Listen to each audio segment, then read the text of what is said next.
think it'd be long before you come out with Yeah, it. well, had to happen eventually. It had to happen eventually because, to be fair to you, you've done a variant on the black and yellow. We talked about the Eternal Optimist, didn't we? We did indeed. For very, very early on in the year. Yep. You converted that during the course of the season. Yep. And come up with this fly, which I can name myself. Yep. Yeah? Yep. It's called the Posh Tosh. It is indeed, mate. Tosh being a traditional name for yellow and black. Yes. And posh because...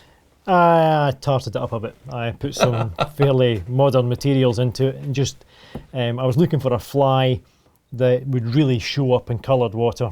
And we're talking about September now, We're now into September, mate, so we're on to bigger flows, bigger water flows. We're getting into, we're not quite fishing into dark, but the nights are drawn in. Yep. You're fishing length of time, you're on the river, you're coming off the water now, 6:30, 7 o'clock. You're fishing into darkness, and this fly really shows up just in the grey dark. Shows up tremendous in peat stain and in coloured water. Yeah. So there are special things. What I notice about the fly myself is that basically you've run more crystal into the top, more crystal flash. Yeah, again, 4 strands of crystal here. Again, I was looking for a very bright fly. I wanted something that really stuck out, you know. The fluorescent yellow Arctic fox we use in this in conjunction with, again, the fluorescent yellow hackle and the body material, really, not only does it make the fly shine, it also seems to make the water round about it glow. It's quite a funny thing when you see it in peat stain or murky water. It really shines, you know. And I've had a lot of fish on this, a lot of success on this. Dyed jungle cock. Dyed jungle cock. Again, I tried it with natural jungle cock, and I thought, no, I want something just a little bit brighter again, just to get that brightness into it. And we went down the route of a dyed. Why not orange? Hot orange. The expression "do I not like orange" doesn't come into the salmon's vocab, does it? Yeah, it doesn't. Mate. Yeah, they love orange. It's a total contrast to the black and yellow. It really sticks out against it, and it's worked very well. And I've seen you tie these before. I have to admit that. And your pièce de resistance is what you wax lyrical about is the body, isn't it? Yeah. Tell us about that. The body of this is a UTC Mirage Opal tinsel. At the moment, it looks a very sort of white, greeny tinge to it. Whatever colour you put round about it, whether it be yellow, it takes on this lovely. I mean, you wouldn't even think it was coming from the same. No, you wouldn't. Spool, you know. As I said to you, it really sticks out. It really sticks out. Takes the colour, seems to reflect that colour back out the way.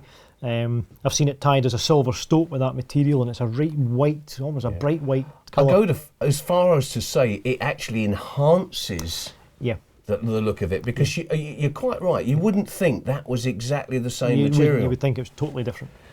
And for me, the compelling thing about this fly is you've got that very, very big come on right at the front of the fly. So you've got a strike point right at the front. Because if we're talking about September, especially on Tweed, we're talking about the big autumn boys. Yeah, they're starting to appear. You need something quite big. You do. We're into colder water. The water's coming down, hence the reason this is quite a long wing in it, but I do tie them with a long wing. I like the Posh Tosh to have a long wing on them.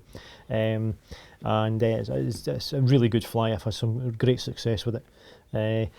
Underneath the black wing, we've also put in what we call electric yellow angel hair, which again just gives it that little bit of flash. You can see it there. Silver Arctic fox over the top. This is lovely long, very mobile, very, very mobile hair. It gives the fly a lot of movement to it. And again, then with the orange jungle cock eyes, and it just sets it off. That's good.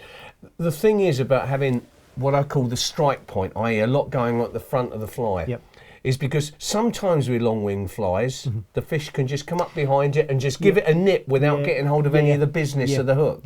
Again, if you give them something to aim for, they're going up the front end of the fly. Right at the front and then crumps. To me, that is probably the epitome of the autumn salmon fly. Certainly. Really, really...